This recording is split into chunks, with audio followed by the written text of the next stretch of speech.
Terrorism यानी आतंकवाद एक ऐसा शब्द जिसे तुम बार बार सुनते हो। कभी मुंबई के ताज होटल हमले में, कभी अमेरिका की 9/11 में, कभी दिल्ली या पहलगांव के धमाकों में। Taj Hotel, Trident Hotel. 767 United Airlines flight 175 appeared out of the assistance to New Delhi while issuing हर घटना के बाद दुनिया टेररिज्म बोलती है, लेकिन असल सवाल कोई नहीं पूछता, टेररिज्म होता क्या है, किसे आतंकवादी कहें और किसे नहीं। सच्चाई यह है कि आज तक इसकी कोई यूनिवर्सल डेफिनेशन ही नहीं बनी। दुनिया के नेता, पॉलिटिशियन, अंतर्राष्ट्रीय संस्थाएं सब आतंकवाद पर भाषण देते हैं, लेकिन इस मुद्दे की जड़ को पकड़ने की ईमानदारी कम ही लोग दिखाते हैं। The world today sees them as the epicenter of terrorism. States that use cross-border terror to serve narrow political purposes must be held accountable. The tide of international terrorism. खतरा सिर्फ बम का नहीं, खतरा यह है कि हम खुद ही नहीं समझ पाए आतंकवादी किसे कहा जाए और इस शब्द की सीमा आखिर क्या है। टेररिज्म और क्लाइमेट चेंज दोनों पूरी दुनिया के लिए सबसे बड़ा खतरा है, फिर भी रवैया ऐसा है कि ये सब किसी और का मसला हो। हर देश अपनी परिभाषा सेट करता है, अपने हिसाब से दुश्मन चुनता है और असली मतलब धुंध में खो जाता है। आज हम साफ और सीधी भाषा में समझेंगे कि आतंकवाद की असलियत क्या है, कौन सचमुच आतंकवादी कहलाता है और इस शब्द की तार्किक सटीक परिभाषा आखिर क्या होनी चाहिए। आज इस पहेली को सुलझाने की कोशिश करेंगे हम आज के इस वीडियो में। They claim destruction to all millions of people.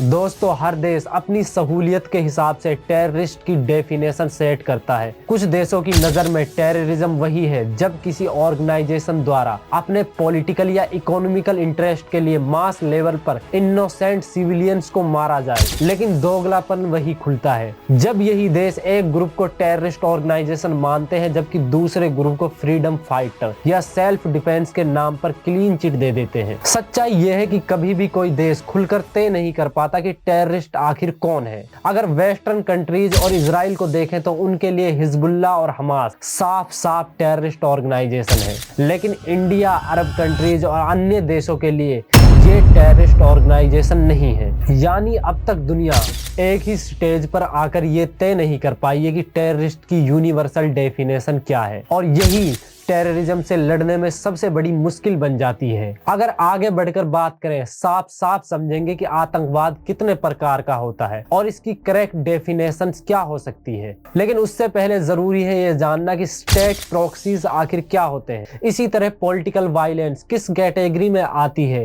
ये समझना भी क्रिटिकल है, क्योंकि हर राजनीतिक हिंसा टेररिज्म नहीं होती और हर हिंसा को फ्रीडम स्ट्रगल कहकर भी छोड़ा नहीं जा सकता। इसके बाद हम ये भी देखेंगे कि जिन ऑर्गेनाइजेशन को टेररिस्ट ऑर्गेनाइजेशन कहा जाता है और कोई फ्रीडम फाइटर कहता है, उन्हें वेपन कहां से मिलते हैं, उनकी फाइनेंशियल फंडिंग कैसे चलती है और ये नेटवर्क किन ग्लोबल सिस्टम्स पर टिके हुए हैं। इसी के साथ ये भी बड़ा सवाल है कि यूनाइटेड नेशन आज तक दुनिया को टेररिज्म जैसे गंभीर मुद्दे पर एकजुट करने में नाकाम रहा। क्यों यहाँ हर देश अपनी सुविधा के हिसाब से डेफिनेशन बदल देता है। साथ ही हम ये समझेंगे कि कई बार टेररिज्म को धर्म के नाम से जोड़ दिया जाता है। इराक और सीरिया जैसे इलाकों में ऐसी ऑर्गेनाइजेशंस इतनी एक्टिव क्यों होती हैं और ग्लोबल सुपर पावर इस पूरे खेल में इनडायरेक्टली रोल क्यों निभाती हैं। सबसे पहले समझेंगे कि स्टेट प्रॉक्सीज क्या होते हैं। जब कोई देश किसी दूसरे देश पर सीधे हमले करने से बचता है या नहीं करना चाहता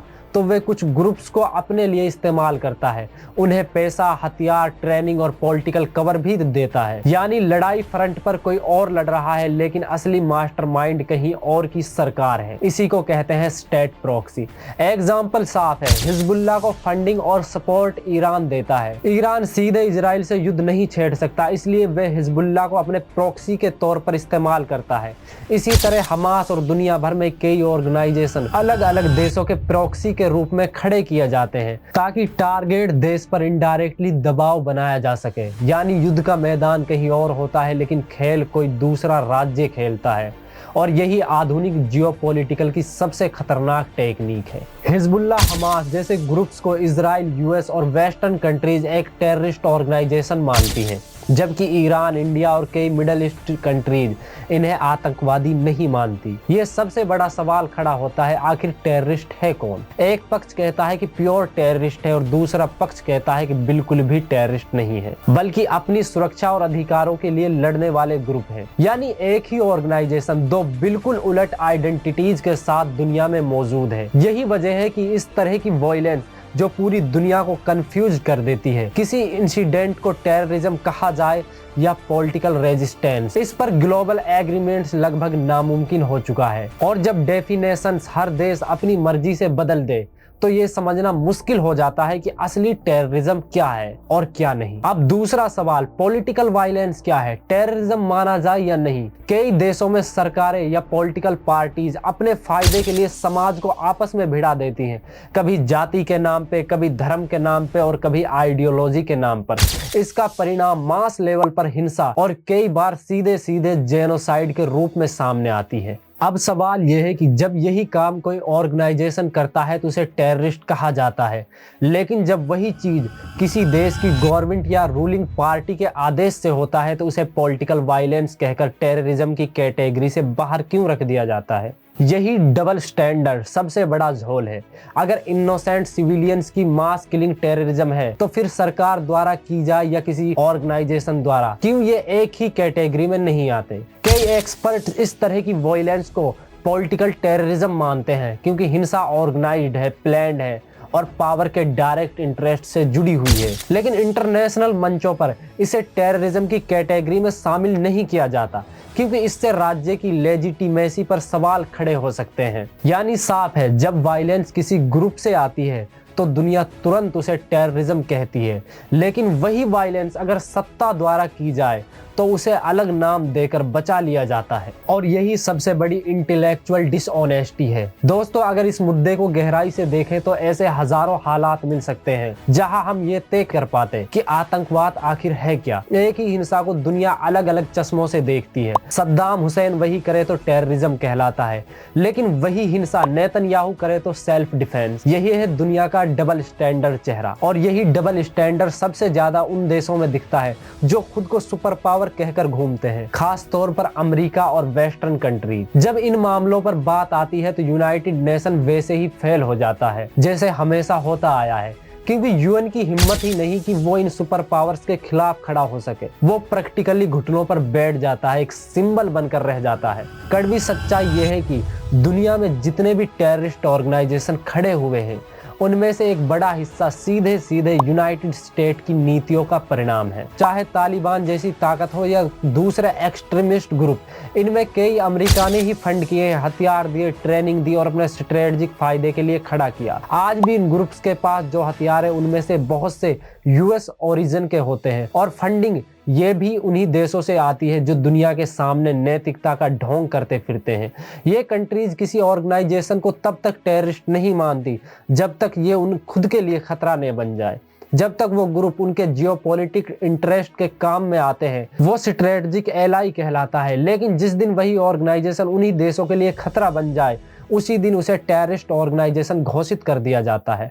इंटरनेशनल मीडिया उसके पीछे छोड़ दी जाती है और दुनिया भर में उसका नाम बदनाम किया जाता है। यही हाइपोक्रेसी टेररिज्म को खत्म होने नहीं देती, क्योंकि इसे मिटाने से पहले दुनिया अपने कैरेक्टर को साफ करना पड़ेगा और वो करने के लिए हिम्मत किसी सुपर पावर में नहीं है। दोस्तों, अगर सच में देखा जाए तो टेररिज्म कोई ऐसी चीज नहीं है जो अचानक पैदा हुई हो। ये किसी आइडियोलॉजी की देन नहीं है और ना ही एक कम्युनिटी की समस्या है। टेररिज्म सीधा सीधा उन्हीं बड़े देशों की देन है जो दुनिया को नियम पढ़ाते हैं, लेक्चर देते हैं, लेकिन अंदर से अपने पॉलिटिकल और इकोनॉमिकल इंटरेस्ट के लिए ग्रुप्स खड़े करते हैं और यही ग्रुप्स आगे चलकर टेररिस्ट ऑर्गेनाइजेशन कहलाते हैं और ग्लोबल टेररिज्म बनकर दुनिया भर में अनस्टेबिलिटी पैदा करते हैं।